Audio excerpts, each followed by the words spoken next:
Hey guys, Joe here, coming at you again with our espresso variables at play. What you at home get to change to make your coffee taste the way you want it.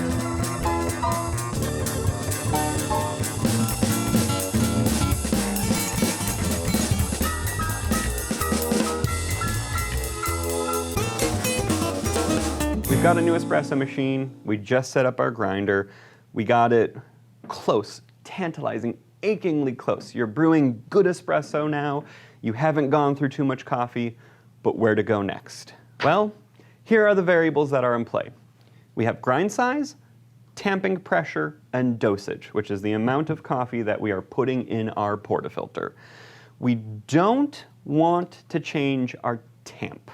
Tamping is the most inconsistent variable in those three because humans are a direct part of that.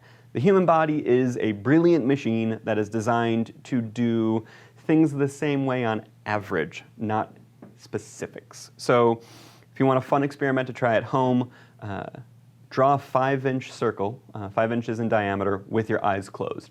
Try to do that 10 times in a row. Each circle will be different, and the human body doesn't know what 5 inches is straight off of the bat. It needs calibration, and even after calibrating your body for 5 inches, you're still going to end up with wildly inconsistent circles unless you have an amazing talent, and if you do, post that in the YouTube comments because I want to see that. However, we have grinders and we have espresso machines to do our work for you. These are uncaring, unfeeling robots that are wonderful, magical tools. So don't worry about your tamping pressure.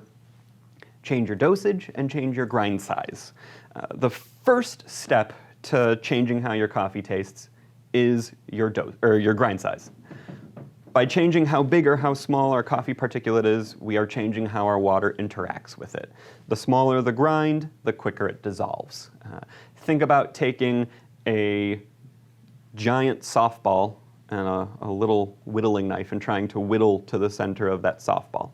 It's going to take a while because there's so much product in the way. If you have a teeny little golf ball, you can just and get right into the middle. And don't mention the differences in densities because we have grinders for that. Water has the same issues. If we have these giant clumps of coffee, our water is going to take longer to get to the center than it will with something that is teeny. However, there comes a point in time when changing our grind becomes costly, prohibitively so. If we're working on minutia every single time and going finer, we have to have our grinder running every time we kick our grind size finer, and then we have to purge that coffee out of the system because there will be old grind size mixed with the new grind size in our portafilter at that moment. If we go coarser, we can skip that initial step, but we still have to purge.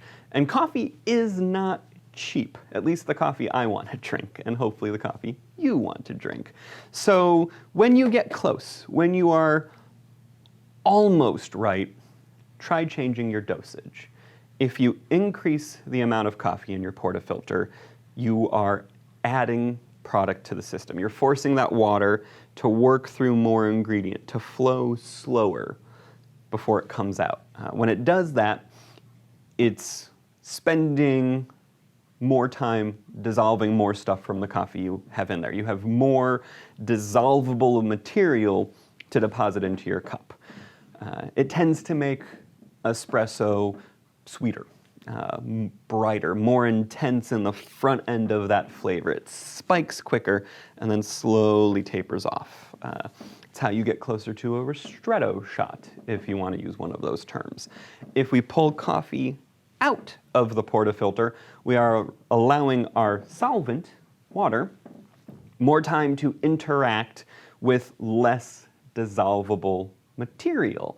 So we end up dissolving more of the coffee that is in there versus just more of that coffee in general with that first example. So by dissolving more of the coffee that is in there, we move away from those acids and sugars at the front of the coffee dissolution and get more into the body of the coffee, the cellulose fibers, the proteins, even some of those bittering agents if you put too little coffee in there or extract too long.